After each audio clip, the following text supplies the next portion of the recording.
Hello, I'm Dr. Leonard Horowitz, and this is an urgent news bulletin about a new flu that is said to be making its way from Mexico into the United States as I broadcast. Skyrocketing stock values at Novovax Inc., precipitated by dozens of flu deaths in Mexico, implicates a leading Anglo-American network of genetic engineers in a conspiracy to commit genocide. Dr. James S. Robertson, England's leading bioengineer of flu viruses for the vaccine industry, an avid promoter of U.S. government funding for lucrative biodefense contracts, along with collaborators at the U.S. Centers for Disease Control, the CDC, helped Novovax Inc. in Bethesda, Maryland, produce genetically modified recombinants of the avian, swine, and Spanish flu viruses H5N1 and H1N1, nearly identical to the unprecedented Mexican virus that has now spread to the United States. The outbreak was precisely timed to promote the company's new research and huge vaccine stockpiling contracts. The outbreak was precisely timed to promote the company's new research and huge vaccine stockpiling contracts. Scientists at the CDC are implicated through collaborations and publications involving private contracts with Novovax, a company that obtains its, quote, biosimilars through the CDC Influenza Branch Director Ruben O'Donis and Dr. Rick Bright, previously working with Donis at the CDC, now Novavax's Vice President of Global Influenza Programs. Evidence for this conspiracy to commit deadly duplicity in the vaccine industry includes the genetic markers on the novel flu virus now spreading from Mexico to America. The virus is, quote, genetically different from the fully human H1N1 seasonal influenza virus that has been circulating globally for the past few years, and, quote, Reuters and government officials say. The new flu virus contains DNA typical to avian, swine, and human viruses, including elements from European and Asian swine viruses. This is a description that is pathognomonic or diagnostic of a virus that came from Robertson's circle of friends. No other group in the world takes H5N1 Asian flu-infected chickens, brings them to Europe, extracts their DNA, combines their proteins with H1N1 viruses from the 1918 Spanish flu isolate, additionally mixes in swine flu genes from pigs, then reverse engineers them to infect humans. The end product that Reuters describes could only end up in Mexico via the United States, from Britain, in care of the CDC. Ruben Donis at the CDC had to have sent them to Novovax, where Rick Bright's team, now implicated in a conspiracy to commit genocide, the mass killing of people for profit, has some explaining to do. Novavax's preliminary report in Journal of Virology, with co-authors from the CDC in Atlanta, was posted online at the precise time Mexican officials began reporting deaths from this new strain of flu that is clearly an unprecedented recombinant of at least these three viruses. Novavax's Johnny-on-the-spot vaccine was prepared under the CDC's fast-track approval process, speciously using these three strains never before seen in any human beings in Mexico, in fact, anywhere in the world. Therefore, the statistical probability this virus came from this company of experts is extremely high. Alternatively, anticipated arguments that the virus somehow arrived in Mexico serendipitously at this precise time in Novavax's economic history is ridiculously remote. These doctors' conflicting corporate, scientific, and financial interests evidence criminal malfeasance.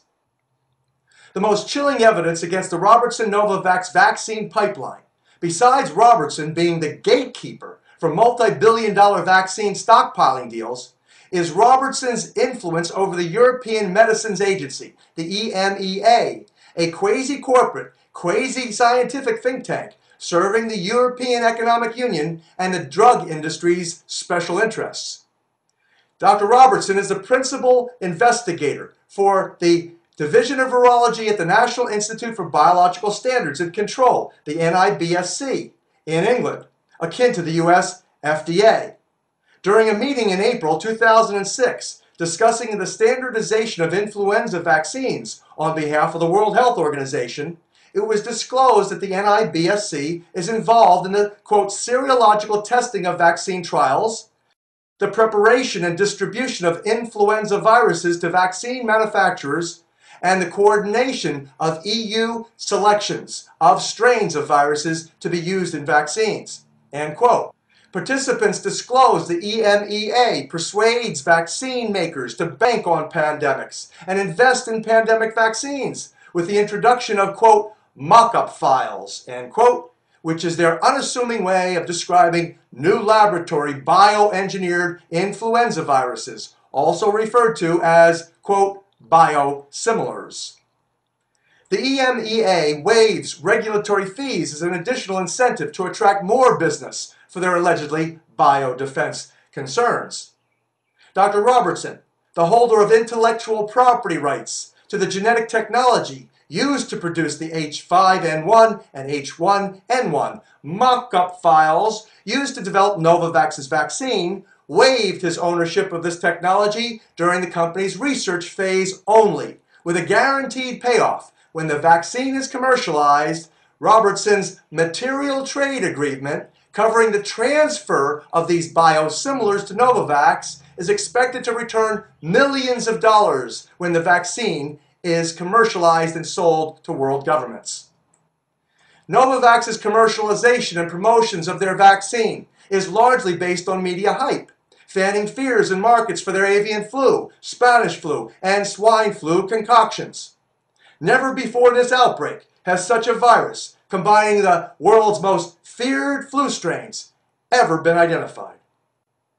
Mexico's killer, therefore, evidences a laboratory creation sourcing from either Novavax's lab directly or from their partners at the CDC and the NIBSC, who maintain multi-million-dollar incentives. The company synchronously timed professional publications, mass media releases, product representations, and commercialization evidenced financial motives to commit duplicity in the vaccine industry and in public health, along with mass murder.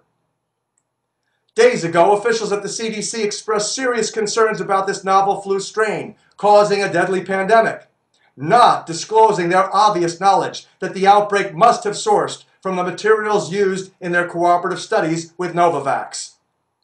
These doctors' conflicting corporate, scientific, and financial interests evidence criminal malfeasance, killing dozens of people for publicity and duplicity in public health to increase marketability of their new vaccines is best described as serial homicide to advance genocide, defined as the mass killing or enslaving of people for profit.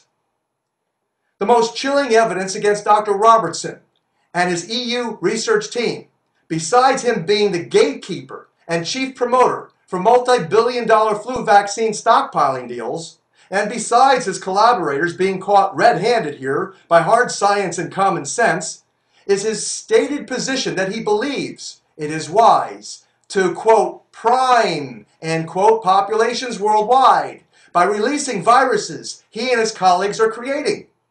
This warning comes from the April 27, 2006 scientific discourse in which Dr. Robertson and members of his World Health Organization working group recommended his biosimilars be used to, quote, prime the population in advance of the pandemic reaching the UK, end quote, or other nations. In other words, the doctors that hold infectious disease responsibility for the world have already decided to loose their viruses on unwitting populations in advance of threatened outbreaks. Finally, I want to warn you, the long-term risks of governments purchasing and people accepting vaccines for the flu are understudied, to say the least. Yet the industry and corporate-controlled governments declare war on biology and discourage green alternatives to vaccinations, such as the most advanced silver hydrosols. For example, oxysilver, with nano-sized antimicrobial silver, which is bonded to the oxygen in water, goes in, does its job, and leaves the body at virtually no risk and seriously much lower cost than what the vaccines are costing. There would be no need, therefore, to pollute people's bodies and the environment with heavy metals such as mercury and aluminum, or suffering the side effects from vaccinations and antibiotics if public health officials promoted the new, powerfully protective and curative silver hydrosols. This is Dr. Leonard Horowitz, signing off for love528tv.net. To see the transcript of this program, go online to healthyworldstore.com and click on the link that says Novovax CDC Flu Pandemic. To learn more about what you need to do to protect yourself, go to www.oxysilver.com.